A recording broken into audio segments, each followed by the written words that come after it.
ذرا جوانوں کو اکٹھا کرو، میرے بچپن کا ساتھی آ گیا ہے، حبیب ابن مظاہر آیا ہے، آگے بڑھو، حبیب کا استقبال کرو۔ ہر ایک نے آگے بڑھ کر اللہ اکبر کی صدا بلند کی، حبیب ابن مظاہر کا استقبال ہو گیا۔ یہ تکبیر کی آواز زہرا زادیوں نے سنی۔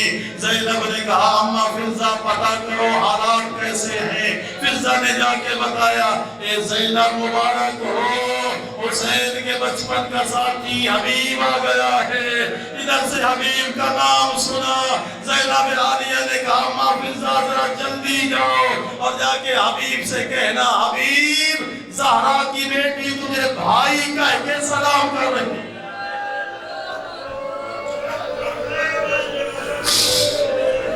جاؤ میرے بھائی حبیب کو سلام کہو۔ جب یہ سلام پہنچا حبیب نے رو کر ماں اپنا چہرہ پیٹ کر کہا اے رسول کی بیٹی کجا تیرا مقام اور کجا میں حبیب، نہ جانے تو کتنی غریب ہو گئی کہ آج غلام کو بھائی کہہ رہی ہے۔ بس حبیب کا ایک واقعہ سنو اور اس کے زبان زحمت کو تمام کر دو۔ حبیب ساتھ ساتھ وقت گزارتا رہا۔ 9 محرم کا دن آ گیا، جناب حبیب کے ساتھ عباس کو بھیجا گیا، ایک رات کی مہلت دو تاکہ ہم عبادت خدا کر سکیں۔ جب یہ مہلت لے کے واپس آ رہے تھے، حبیب نے عباس کو خیمے کی پشت پر روک لیا اور روک کے پوچھا عباس تجھے معلوم ہے کہ علی نے ام البنین سے شادی کیوں کی تھی؟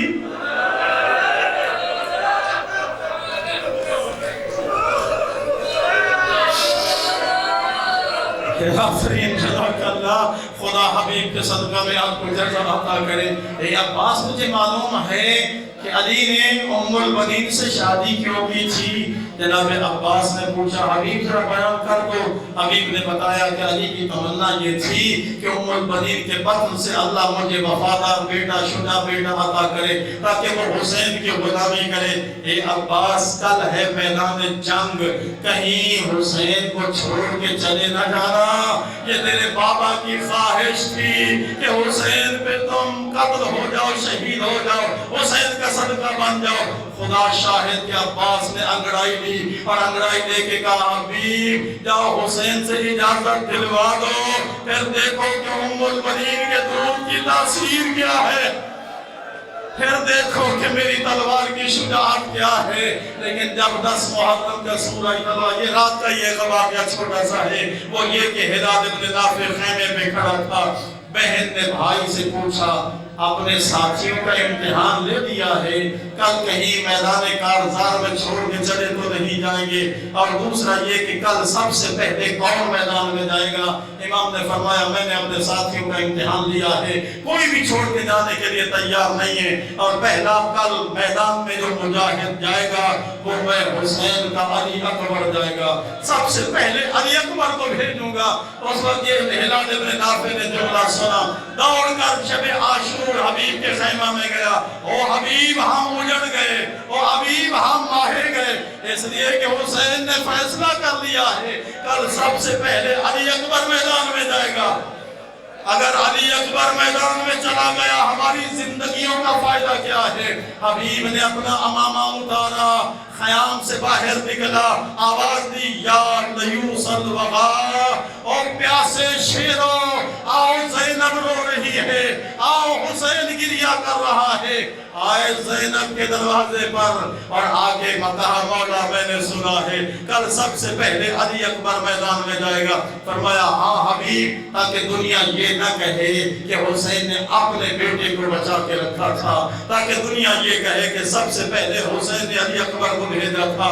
جناب حبیب نے ہاتھ جوڑ کے کہا مولا مجھے تیرے فیصلے سے انکار نہیں ہے، تو امام ہے جو کہے گا کریں گے، لیکن صرف ایک سوال کا جواب دے دے، کل اگر میدان محشر میں تیرے نانا نے پوچھ لیا حبیب تم دیکھتے رہے اور میری شبیہ خواب و خون میں غرقان ہوتی رہی، تو پھر بتائیے تیرے نانا کو جواب کیا دیں گے؟ اب حسین نے جب سنا منطقی سوال تو حسین نے فرمایا حبیب تم جاؤ، میں نے اپنا فیصلہ بدل دیا ہے، کل تم پہلے میدان میں جاؤ گے اور میرا علی اکبر بعد میں میدان میں جائے گا۔ علی اکبر تیری جوانی ہائے حبیب تیری یہ وفا. لیکن جب مسلم ابن اوس دنیا سے جانے لگے, حبیب نے پوچھا کوئی خواہش ہو, کوئی وصیت ہو تو بیان کیجئے. مسلم نے امام کی طرف اشارہ کر کے کہا, حبیب میں وصیت کرتا ہوں میرے جانے کے بعد غریب زہرا کا خیال رکھنا.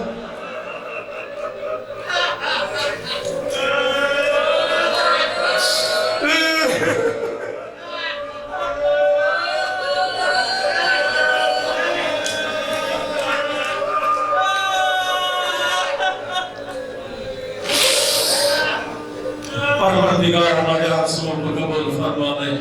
پروردگار کی آزاداری حبیب ابن مظاہر کے نام ہے, ہمیں بھی حبیب ابن مظاہر بننے کی توفیق عطا فرما.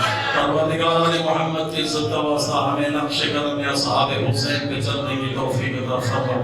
والیان کی توفیقات خیر میں اضافہ فرما, سامعین کی توفیقات خیر میں اضافہ فرما. پروردگار ان آنسوؤں کا اجر و ثواب ہمیں عالم آخرت میں عنایت فرما.